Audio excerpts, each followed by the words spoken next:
Hello everybody, my name is Ray. Sorry, got too close.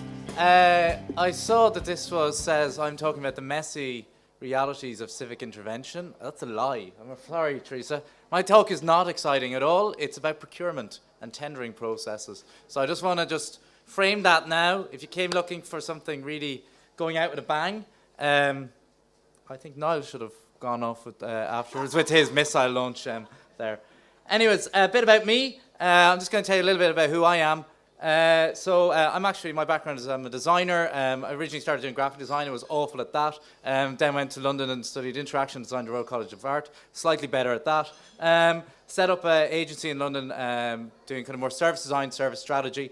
And now I split my time between the Design Council in the UK, where I work a lot on commissioning into the public sector, and then with Tara here in Dublin, the Civic Works. And then I also do a bit of teaching, and I'm a visiting research manager in Design Academy Eindhoven as well. I think we have some, so lots of hats because I'm bald. So about the Civic Works, so what we say we do is we make civic tools and services. I'd say that's probably a little bit of a lie, to be honest, because that's really hard, and we're poor. And what we really do is we work with others to design, test and run civic services.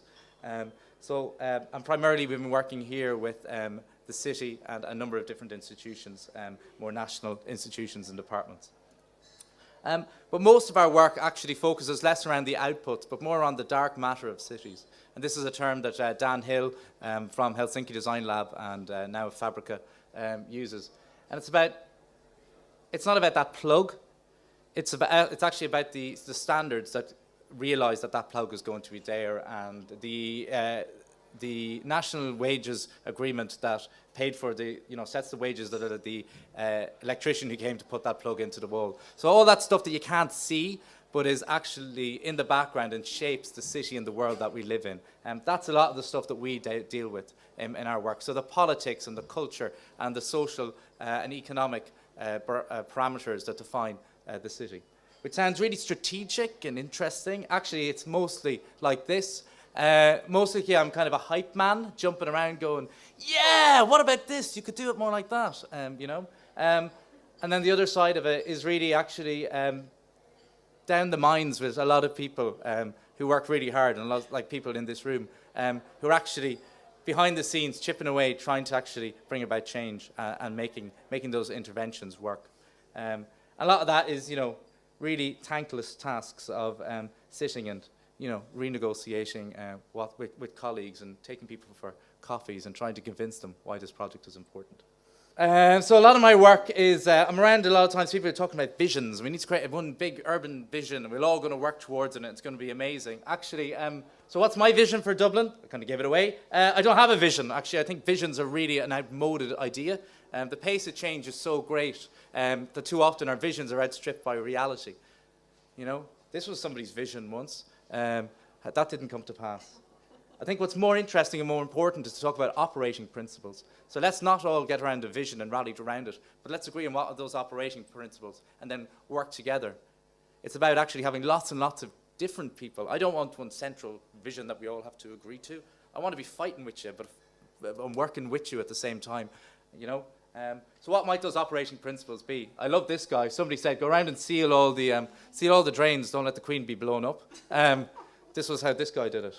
So I think it's I don't really like urban graffiti generally, but I love the way this guard is probably the most prolific graffiti artist in Dublin. And then he got in trouble and he had to go around they had to go around and spray loads of fake ones as well. Okay, what does that actually look like in practice? So I'm going to talk about one project. Some of it, it's quite familiar to one or two people in the room, so if I say anything wrong, hopefully you won't give out to me. But I'm going to talk a little bit about Ballyfermot Library, and less from the sense of the building itself, but more from the public library side of things. So we've been working with Dublin City Public Libraries, who run all the libraries in the city area. They're part of the Dublin City Council, to look at that refurbishment of it. So the city architects have done a great job over the years to get that building back up to spec, and what they want to do was actually fit out the building. So we worked with the guys there to do that. And really what they wanted to do was move beyond a functional redesign. So not just saying, right, well, it's a library, we need some shelves and some seating, how we get that in. But actually start to inject a little bit of maybe design, and help to actually push into the future what that library might be. One thing that's really important, there's not much money around anymore. This is probably be done once in a generation. Okay, the last time this was done was in 1984. Some of the people we were talking to and working with, they remember being there as kids when it opened. Now they're bringing their 12, 13-year-olds to the library. So there might be an opportunity to do this again. So everybody's really conscious in the libraries to actually, how can we get it right? So what did we do? So what's the role of a designer in that? Well, it's a couple of things.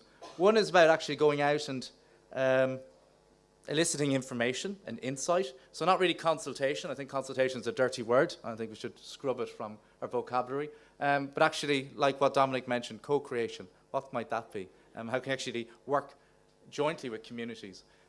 We didn't really get a chance to do that within this project. We went a little bit of the way. So one of the things we did was talk to the staff, actually talk to branch librarians and the people who actually have to work there day in and day out, and also to a couple of particular domain experts around usability, so wheelchair access and things like that, or learning pedagogies, and actually start to get out what actually is a library, not just a building, not just a fit out, not what the chairs need to be, but actually what does it need to do, and what should it be, and what kind of a place might it, a service might it deliver. And we also went out and we talked to the people who use it, and that's really important. Not like, do you want the chair looking like this or the chair looking like that, but actually tell me about your life and what might that be and what that might look like. And we focused particularly on two quite difficult to reach groups for the library.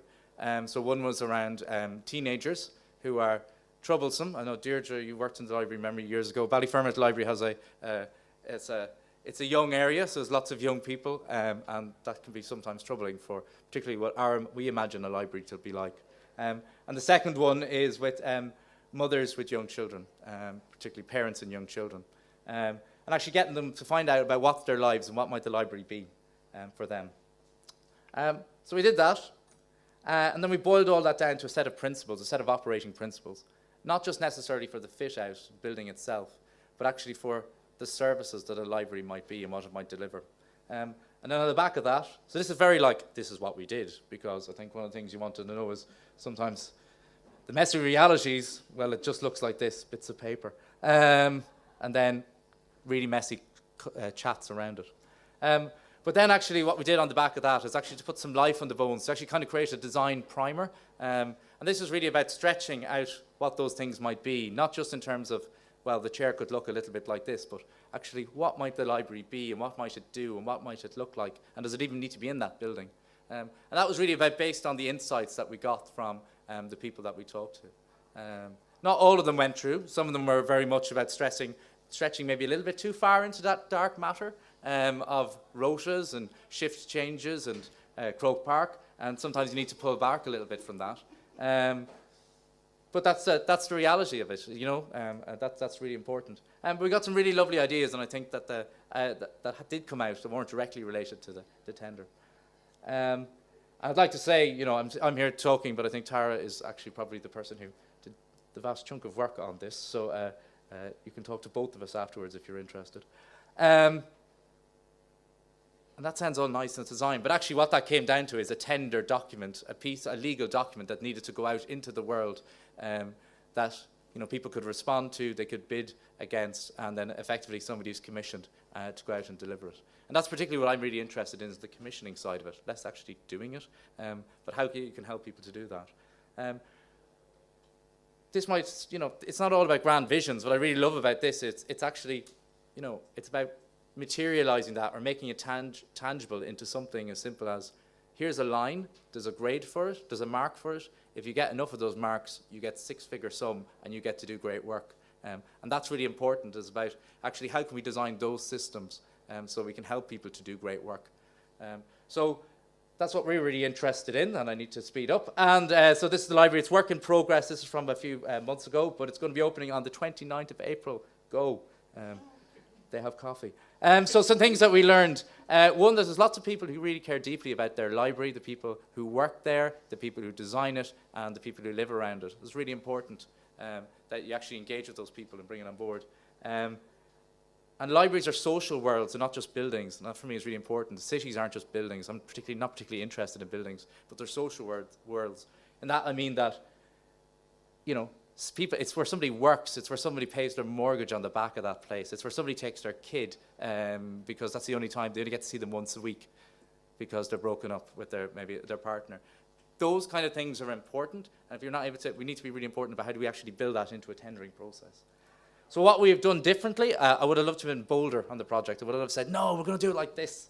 I would have loved to actually have co-created over a longer period of time, that we might have a chance to do. But to do that, I think it's actually, I would have liked to figure out a way I would have been able to do that, that would have been sustainable for both the city and for us. Because it's not a hobby. I think it's really important. I don't do this. That child does actually need to be fed and clothed and all of that. And I think it's really important. And that for me is probably one of the most important things that kind of came out of that is one of the big challenges I see in this space in civic intervention is actually how do we relate to each other? And how do we actually tackle the dark matter of the city? Because that's going to be really crucial. And that's becoming more and more crucial as we kind of go deeper and deeper into the world of where we're going.